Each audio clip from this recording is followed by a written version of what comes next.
Hoş geldin. Günlük hayatın o bitmek bilmeyen koşturmacası içinde üzerine sürekli yağan o bilgi bombardımanından sıyrılıp yine buradasın. Hı hı. Biliyorum zamanın gerçekten çok değerli. Belki şu an önemli bir sunuma hazırlanıyorsun. Belki uzun bir yoldasın ya da sadece hani o etrafında olup bitenleri anlamak. O derin, doyurucu uyanış anlarının peşindesin. Aynen öyle. O aha anlarını arıyorsun.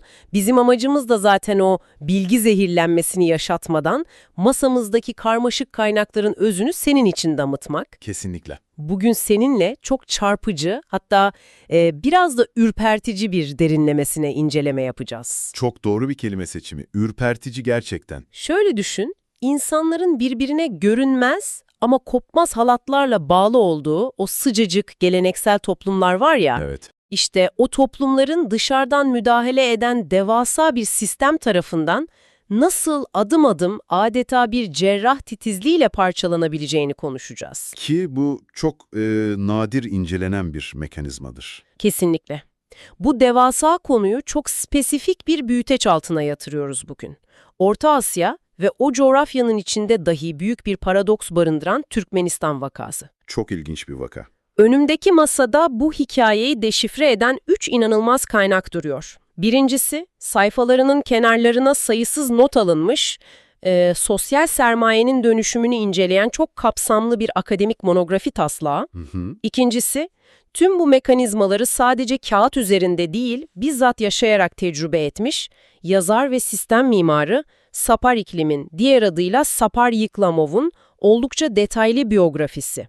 Bu biyografi çok kilit bir rol oynayacak bugün. Ve son olarak hemen şurada önümde duran, üzerinde Exile Lab, Uluslararası Arşivi, Kurumsal Hafıza Birimi yazan, iç içe geçmiş o çok çarpıcı resmi mühür görseli. Burada büyüleyici olan şey şu, genellikle siyasi sistemleri, özellikle de otoriter rejimleri düşündüğümüzde aklımıza hemen belli başlı şeyler gelir. Muhalefetin susturulması gibi mi? Aynen öyle. Sansür, muhalefetin hapse atılması veya siyasi baskılar. Ancak elimizdeki bu kaynaklar meselenin çok daha derin bir katmanını gösteriyor bize. Sistemin sadece siyasi rakipleri değil, toplumun ta kendisini, o organik güven ağlarını nasıl hedef aldığını gösteriyor. Yani doğrudan insan ilişkilerine hedef alıyorlar. Evet, insanların kendi aralarındaki dayanışmayı yok edip, onları kalabalıklar içinde nasıl yapayalnız, kimsesiz bıraktığını inceliyoruz. Bu, siyaset biliminden ziyade sistematik bir toplum mühendisliğinin ve varoluşsal bir yıkımın anatomisi. Pekala, hadi bunu biraz açalım. Lütfen. Çünkü masadaki biyografi, bu yıkımın anatomisini bize anlatan kişinin hikayesini çok net bir şekilde çiziyor. Sapar iklimden bahsediyoruz. Evet, Sapar İklim'in hayatına baktığımızda 1952 yılında Türkmenistan'da doğduğunu görüyoruz. Fakat biyografide beni en çok çarpan detay onun çocukluk yıllarının geçtiği yer oldu. O meşhur evler. Kesinlikle. Savaş sonrası Aşkabat'ında, o dönem halk arasında Fin evleri olarak bilinen ahşap, prefabrik yapılarda büyümüş. Tabii 1948 depremini de unutmamak lazım. Aynen öyle. İkinci Dünya Savaşı'nın yıkımı ve hemen ardından o Aşkabat'ı yerle bir eden korkunç depremin sonrasında Finlandiya'dan savaş tazminatı veya yardımı olarak gelen evler bunlar. Tam anlamıyla sıfırdan, küllerinden doğmaya çalışan bir toplumun simgesi yani. Yıkımın ve yeniden inşanın tam ortasında o derme çatma yapıların içinde büyümek, hani insanın dünyayı, sistemleri ve ayakta kalma biçimlerini algılayışını temelden şekillendiren bir başlangıç noktası. O başlangıç noktasının üzerine inşa edilenler daha da ilginç aslında. Nasıl yani? Yazarın hayatının ilerleyen dönemlerine baktığımızda 25 yılı aşkın bir süredir İsveç'te siyasi sürgünde yaşadığını okuyoruz. Fakat Sapar iklimi bu konuyu anlatan sıradan bir araştırmacıdan ayıran en kritik detay eğitim geçmişinde gizli. Mühendislik geçmişi var değil mi? Evet, mühendislik, beşeri bilimler ve felsefe disiplinlerini bir araya getiren, oldukça nadir rastlanan bir akademik altyapısı var. Bu üç farklı alanın sentezi ona toplumsal olayları incelerken bir nevi sistem mimarı perspektifi kazandırıyor. Mühendisliğin o yapısal bakış açısıyla felsefeyi birleştiriyor. Aynen öyle. Mühendisliğin o analitik bakış açısını felsefenin varoluşsal derinliğiyle harmanlıyor. O tarihsel travmaları dışarıdan böyle steril bir laboratuvar ortamından izleyen bir akademisyen değil. Bizzat yaşayan biri. Bizzat o çarkların arasında yaşamış, sürgünün bedelini ödemiş biri. Dolayısıyla monografi taslağındaki o analizler sadece istatistiklerden ibaret olmaktan çıkıyor. Evet ve bu varoluşsal çabayı masamızdaki o üçüncü kaynakta, o mühürde çok somut görebiliyoruz. Exile Lab International mührü. Kesinlikle. Mühürdeki o kurumsal hafıza birimi ifadesi boşuna seçilmemiş. Bu arşiv, Tatar, Başkır, Kırım Tatarları gibi yüzyıllarca devasa imparatorluk yapılarının altında asimile edilmeye çalışılmış Avrasya halklarının öznelliğini geri kazanmayı hedefliyor. Yazarın o bahsettiğin kitabı da bununla ilgili. Evet, İmparatorluk ve Öznelliğin Yok Edilmesi adlı eseri tam olarak bu amaca hizmet ediyor. Öznellik derken bir toplumun kendi hikayesinin nesnesi değil, faili olması, yani direksiyonu eline almasından bahsediyoruz. Çok doğru. Dışarıya tamamen kapatılmış, gazetecilerin veya bağımsız araştırmacıların giremediği rejimlerden, bilgi akışının adeta bir kara delik gibi yutulduğu yerlerden veri çekip çıkarmak çok zor bir iş. Kesinlikle öyle. O yok edilmeye çalışılan hafızayı canlı tutmak başlı başına muazzam bir direniş biçimi. Yalnız bu arşivin işlevini konuşurken seninle ve bizi dinleyen dostumuzla en başından netleştirmemiz gereken çok kritik bir çizgi var. O tarafsızlık çizgisini korumak, özellikle bu denli yoğun tarihi arşivlere bakarken bizim en büyük önceliğimiz bu. Kesinlikle. Dinleyicimize şunu açıkça belirtmeliyiz. Bu derinlemesini inceleme boyunca ister Sovyet dönemi politikaları olsun, ister Sovyet sonrası geçiş süreçleri olsun, sol veya sağ kanat siyasi teorilerin, ideolojilerin hiçbirini desteklemiyor veya yermiyoruz. Bizim bir tarafımız yok. Yok, kesinlikle. Bizim buradaki yegane görevimiz, yazarın, sistem mimarının ve o devasa sürgün arşivinin ortaya koyduğu verileri objektif bir lensle sana aktarmak. Orijinal kaynaklarda yer alan bulguları hiçbir siyasi filtrelemeden getiriyoruz. Sadece anlaman ve kendi zihninde tartman için senin önüne koyuyoruz bunları. Bu net çerçeveyi çizdiğimize göre yazarın taslağında temel aldığı o sıfır noktasına, yani tüm bu müdahalelerden öncesine gidebiliriz sanırım. Gidelim. Sistemi ve yıkımı anlamak için öncelikle neyin yıkıldığını, o orijinal dokunun neye benzediğini tam olarak kavramamız gerekiyor. Nasıldı? İnsanlar birbirine nasıl bağlanıyordu? Aynen. Yazar burada sosyolojinin dev isimlerini sahaya sürüyor. Bourdieu, Coleman ve Putnam gibi isimlerin sosyal sermaye teorilerini alıyor. Fakat çok önemli bir şerh düşerek yapıyor bunu. Evet, orası çok kritik. Bu batılı teorisyenler genellikle sosyal sermayeyi sivil toplum kuruluşları, kulüpler veya demokratik katılım üzerinden tanımlarlar. Yani tamamen batılı demokratik bir çerçeveden. Oysa Orta Asya gibi devletin veya demokratik kurumların tarihsel olarak bu şekilde var olmadığı bağlamlarda bu teoriyi yeniden kalibre etmek zorundayız. Çok doğru. Sıfır noktasındaki Orta Asya'ya baktığımızda binlerce yıllık göçebe akrabalık ve aşiret bağlarının o yerleşik mahalle kültürüyle muazzam bir şekilde iç içe geçtiğini okuyoruz. Bir sentez var ortada. Göçebe geleneklerin o kan bağına dayalı sadakati, yerleşik hayatın kapı komşuluğuyla birleştiğinde ortaya inanılmaz derecede katı, sıkı fıkıya bağlı bir ağ çıkıyor. Sosyologların bu yapıya verdikleri isim çok açıklayıcı aslında. Dışarıya karşı mesafeli ama kendi içinde adeta çelik gibi sağlam olan bu yapı, grup içi veya literatürdeki adıyla bonding sosyal sermayenin en saf halidir. Sadece aynı coğrafyayı paylaşmıyorlar yani. Kesinlikle. Bu insanlar sadece aynı fiziksel coğrafyayı paylaşan tesadüfi kalabalıklar değillerdi. Kelimenin tam anlamıyla birbirlerinin tek hayatta kalma garantisiydiler. Taslaktaki o ritüel analizleri bunu harika somutlaştırıyor. Evet, o ritüeller sadece turistik veya böyle folklorik renkler değilmiş. Kesinlikle değil. Mesela misafirperverlik kuralları, günlerce süren devasa kolektif düğün organizasyonları veya tüm mahallenin, uzaktan yakından tüm akrabaların akın ettiği cenaze törenleri. Masrafların ve acının ortaklaşa paylaşıldığı törenler bunlar. Biz bunları bugün belki sadece birer gelenek olarak görüyoruz. Ama o dönemde devletin, sigortanın veya modern hukukun olmadığı bir coğrafyada bu ritüeller basbayağı birer sosyal sözleşmeydi. Güvenin organik olarak üretildiği yerler buralar. Aynen. Kimin kime borçlu olduğunun, kimin ne zaman kime yardım edeceğinin yazısız Ama herkes tarafından çok iyi bilinen kurallarla belirlendiği kurumlardı bunlar. Bu dayanışma ağları sayesinde toplum dışarıdan gelen her türlü zorluğa karşı kendi içinde bir güvenlik kalkanı oluşturuyordu. Organik dayanışma kavramının kalbi burası işte. Bireyin ancak grubun bir parçası olarak güvende olabildiği, sosyal sermayenin sürekli olarak yeniden üretildiği zengin bir zemin. Fakat tarihsel süreç ilerledikçe bu bağımsız ve kendi kendine yeten zemin yeni ve çok güçlü bir aktörle karşı karşıya kalıyor. İşte işin gerçekten ilginçleştiği yer burası. Sahneye kim çıkıyor? Tarih sahnesine Sovyetler Birliği ve onun o acımasız modernizasyon projesi çıkıyor. Sovyet devleti, insanların kendi aralarında kurdukları bu yatay organik güven ağlarını doğrudan bir tehdit olarak algılıyor. Çünkü ideoloji şunu emrediyor, bireyle devlet arasında hiçbir alternatif sadakat odağı, hiçbir bağımsız bağ olamaz. Olamaz, yasak. Sistemin amacı o yatay halatları kesip atmak.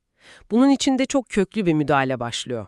İnsanların asırlardır süregelen mahalle veya aşiret yapıları dağıtılıyor. Yerine de kolhoz adı verilen o devasa kolektif tarım çiftlikleri kuruluyor.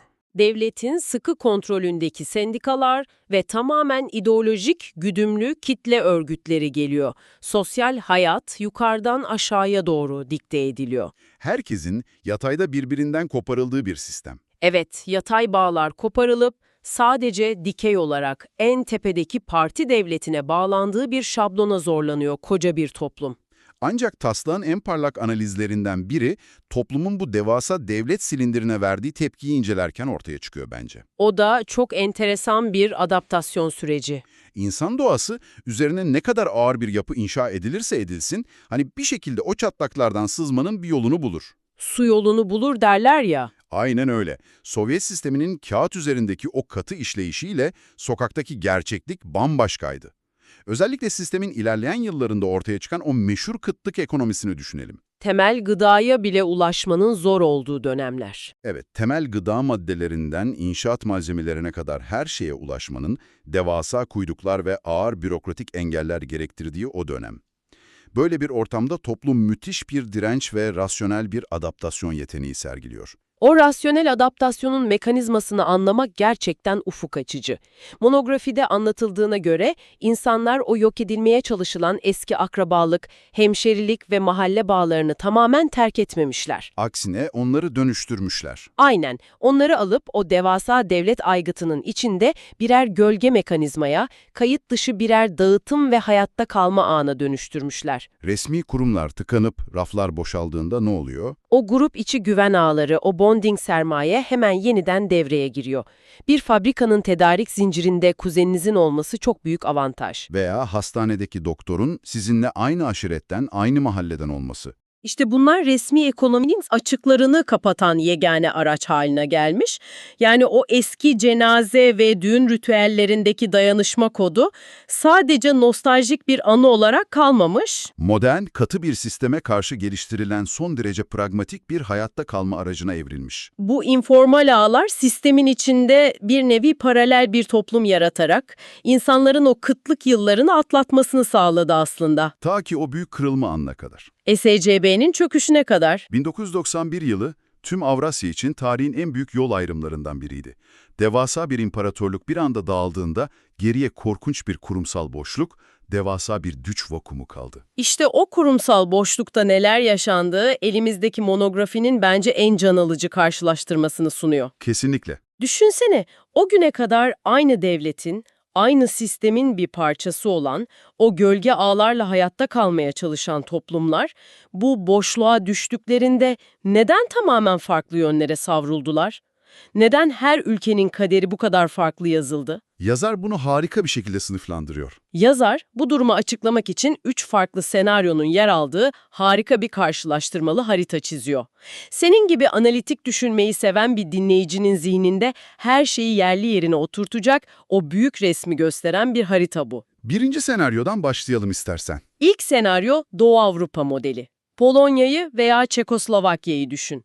Bu ülkelerde Sovyet baskısının en yoğun olduğu dönemlerde bile Katolik kilisesi veya gizli sendikalar, Polonya'daki dayanışma sendikası gibi mesela. evet tam olarak o, veya muhalif entelektüel ağlar gibi devletten bağımsız kurumlar yer altında da olsa yaşamayı başarmıştı. Bu çok hayati bir detay. Bu kurumların varlığı sayesinde az önce bahsettiğimiz o sadece kendi grubuna güvenen o bonding sermaye kabuk değiştirmişti.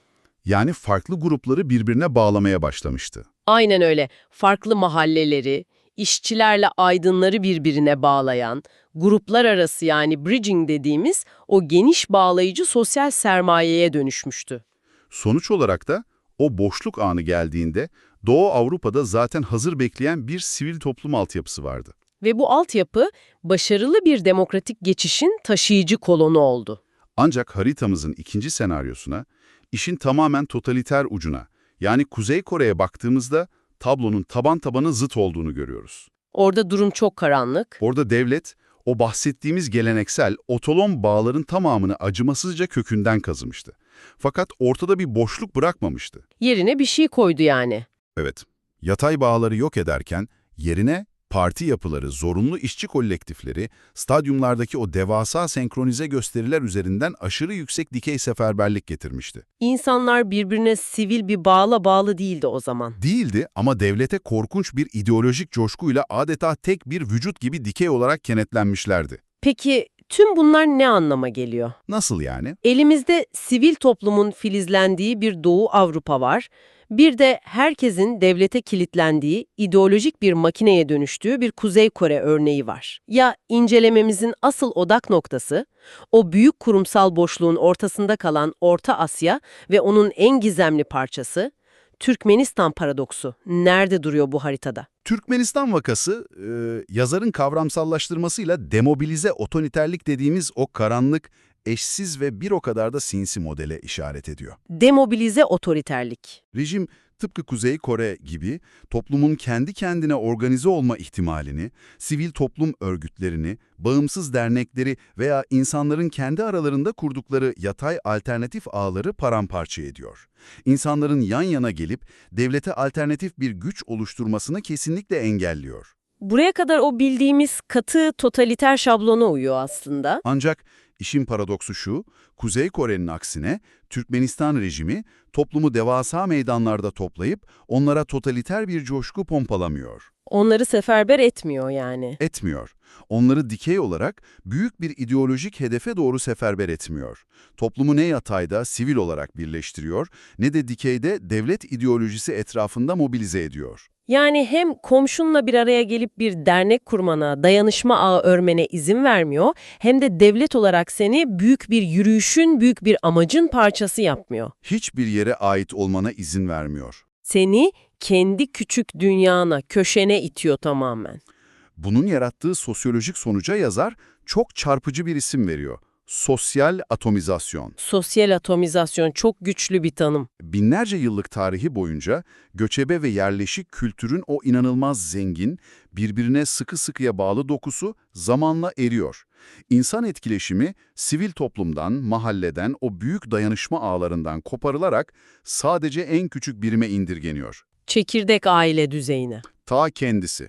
Evinizin kapısından dışarı çıktığınız an, sokaktaki herkesin potansiyel bir tehlike olduğu, komşunun komşuya güvenmediği, kimsenin bir diğeri için parmağını kıpırdatmadığı, paramparça olmuş bir atomlar yığını ortaya çıkıyor. İnanılmaz bir yalıtılmışlık hali. Ve yazarın en kritik tespiti şu, rejim gücünü yüksek bir ideolojiden veya ekonomik refahtan almıyor. Tam olarak bu atomizasyondan, insanların bir araya gelememesinden, birbirine güvenememesinden alarak ayakta kalıyor. O sıfır noktasında anlattığımız tabloyu düşündüğümde bu gerçekten tüyler ürpertici bir dönüşüm. Yüzlerce kişinin bir araya gelip acıyı veya mutluluğu paylaştığı, herkesin birbirinin güvenlik ağı olduğu o zengin ritüeller dünyasından çıkıp sadece kendi çekirdek ailesinin dört duvarı arasına sıkışmış bir topluma dönüşmek. Birbirine yabancılaşmış, korku dolu bir toplum. Bir toplumun dikişlerinin tek tek sökülmesi bu resmen. Bunu büyük resimle bağdaştırırsak, yazarın geleneksel sosyoloji teorilerine yönelttiği o büyük ve haklı eleştiriyi görürüz aslında. Nasıl bir eleştiri bu? Geçmişinizde ne kadar derin, ne kadar güçlü bir grup içi organik dayanışma mirası olursa olsun, eğer siyasi özgürlüklerin olmadığı, kurumların dışarıya kapalı olduğu bir sistemde yaşıyorsanız, o tarihi sosyal sermayenizin hiçbir önemi kalmıyor. O miras kendi başına bir işe yaramıyor yani. Yaramıyor. O kültürel miras, kendiliğinden otonom, demokratik bir sivil topluma dönüşemiyor. Tam tersine baskı altında havasız kalan o bağlar çürüyerek toplumu birbirinden tamamen izole olmuş bir atomlar yığınına dönüştürüyor. Çok çarpıcı. Bence Sapar iklim analizindeki sosyal sermayenin karanlık yüzü tezi tüm bu araştırmanın en vurucu noktası. Kesinlikle katılıyorum. Ancak tam da burada bizi dikkatle dinleyen ve meseleyi her açıdan anlamak isteyen dostumuzun aklında çok haklı bir metodoloji sorusu belirecektir. Beklediğim bir soru. Zihninden geçenleri duyar gibiyim. Tüm bu teoriler, kavramlar harika ama dışarıya bu kadar kapalı, verilerin tamamen devlet tekelinde olduğu bir ülke hakkında bu adam nasıl veri topluyor? Bağımsız araştırmacıların adım bile atamadığı bir yer sonuçta. Evet, yazar bu kadar somut, ampirik verilere nasıl ulaşıyor? Bunların sadece masa başında yazılmış birer varsayım veya batılı bir fantezi olmadığını nereden biliyoruz biz? Bu, akademik bir incelemede sorulabilecek en doğru sorulardan biri. İşte incelememizin başındaki o Exile Lab, uluslararası arşivi mührünün ve sürgündeki o kurumsal hafıza birimlerinin yaşamsal önemi burada devreye giriyor. Biraz daha açar mısın bunu? Yazar ve onun gibi arşivciler, içeriden hayatları pahasına dışarıya sızdırılan resmi belgeleri inceliyorlar. Sistemi terk etmek zorunda kalan eski bürokratlar, mühendisler ve diaspora üyeleriyle yapılan saatler süren derinlemesine uzman röportajlarını veri madenciliği gibi kullanıyorlar. İğneyle kuyu kazıyorlar yani. Aynen öyle. Parçaları birleştiriyorlar. Ayrıca az önce yaptığımız o Kuzey Kore ve Doğu Avrupa karşılaştırmaları, yani o yapısal analizler var ya, işte onlar bu tür kapalı rejimlerdeki bilgi boşluğunu bilimsel bir çerçeveye oturtuyor. Bu sıkı ve zahmetli metodoloji, yazarın çok sık düşülen bir tuzağa, kültürel indirgemecilik riskine düşmesini engelliyor. O indirgemecilik tuzağını biraz daha açmakta fayda var aslında. Batı medyasında veya yüzeysel analizlerde çok sık rastladığımız o kolaycı dilden bahsediyoruz sanırım. Evet, tam da ondan. Bu Orta Asya coğrafyası böyledir, bunların fıtratında ebedi klanlar vardır, bunlar zaten demokrasiye yatkın değildir gibi bir söylem var ya. Faturayı tamamen o insanların kültürüne veya DNA'sına kesen o tembel ve oryantalist argümanlar. Tam olarak o tembel argümandan bahsediyorum. Yazar, bu kibirli argümanı elindeki verilerle paramparça ediyor. Bugün o coğrafyada gördüğümüz küçük gruplaşmaların, otomize olmuş izole yapıların, o toplumun binlerce yıllık değişmez, statik kültürünün bir sonucu olmadığını kanıtlıyor. Yani suç kültürde değil, sistemde. Aksine, bu sosyal harabenin, Sovyetlerin o yıkıcı modernizasyon projelerinin, kıtlık ekonomisinin ve ardından gelen demobilize otoriter rejimlerin uyguladığı spesifik politikaların doğrudan bir eseri olduğunu belgeliyor. Olan biten şey bir kültürün doğal sonucu değil, sistematik bir cinayettir. Bu gerçekten muazzam bir içgörü. Sevgili dinleyici, şimdi bir an için kendi hayatına, kendi çevrene şöyle bir dışarıdan bakmanı istiyorum. Gündelik hayatını bir düşün. Evet, gündelik hayatında farkında bile olmadan içinde bulunduğun o ağları bir düşün. Üyesi olduğun meslek odasını, apartmanındaki veya mahallendeki o basit, sıradan komşuluk ilişkilerini. Haksızlığa uğradığında sesini duyurabildiğin platformları. Ya da sadece zor bir gününde güvenerek sırtını yaslayabildiğin o kurumları. Çoğu zaman bunların varlığını o kadar doğal karşılıyoruz ki, onların orada olması nefes almak kadar sıradan geliyor bize. Oysa bugün gördük ki işin rengi hiç de öyle değil. Gördük ki, demobilize otoriterlik adını verdiğimiz o sistematik ve buz gibi mekanizma, o doğal zannettiğimiz sağlam bağları nasıl sessizce kesip atabiliyor, koskoca, capcanlı bir toplumu sadece çekirdek ailenin dört duvarı arasına hapsedip korkuyla izole edebiliyor. Güven halatlarını tek tek koparıyor. Bir toplumun nasıl sistematik olarak söküldüğünü tüm çıplaklığıyla gördüğümüzde, aslında bizi bir arada tutan o görünmez dikişlerin, o küçük sivil alanların ne kadar yaşamsal, ne kadar değerli olduğunu çok daha derinden anlıyoruz. Bu da önemli bir soruyu gündeme getiriyor. Evet, yazar Sapariklim bu çok boyutlu eserinde devlet baskısıyla bir otoriter rejimin kasıtlı eliyle yaratılan o sosyal atomizasyondan bahsediyor. İnsanların zorla birbirlerinden koparılışını okuyoruz. Ancak bu analiz bizi bugün içinde yaşadığımız o modern, sözde çok bağlantılı dünyaya dair çok daha sinsi ve sessiz bir tehlikeyle yüzleştirmeli. Nasıl bir tehlike bu? Bugün dışarıdan müdahale eden, ağlarımızı kesen, görünür bir otoriter rejim olmayabilir. Ancak açık ve demokratik dediğimiz toplumlarda bile otoriterlerin o zorla yaptığı sosyal atomizasyon işine, insanları sadece kendi küçük yankı odalarına hapsetme işine, bugün algoritmalarımız, parlak ekranlarımız ve dijital izolasyonumuz yoluyla kendi kendimize gönüllü olarak mı yapıyoruz? Kendi rızamızla atomize oluyoruz yani. Kendi seçtiğimiz filtre balonlarında sadece bizim gibi düşünenleri duyduğumuz, yan başımızdaki komşumuzun yüzünü bile bilmediğimiz bu yeni düzende, güvenin ve dayanışmanın devlet eliyle değil, bizzat teknoloji ve kendi konfor alanımız eliyle aşındırıldığı bir çağda, o organik sivil toplum nasıl hayatta kalacak? Bizi bir arada tutacak olan yeni nesil mahalle tam olarak neresi olacak? Zihni gerçekten alt üst eden, üzerine günlerce düşünülecek, hani belki de kendi sosyal hayatlarımızı yeniden sorgulatacak cinsten bir soru bu. Güvenin inşası veya yıkımı. Üzerine çok düşünülmesi gereken bir konu. Evet dostum, bir derinlemesinin, incelemenin daha sonuna geldik.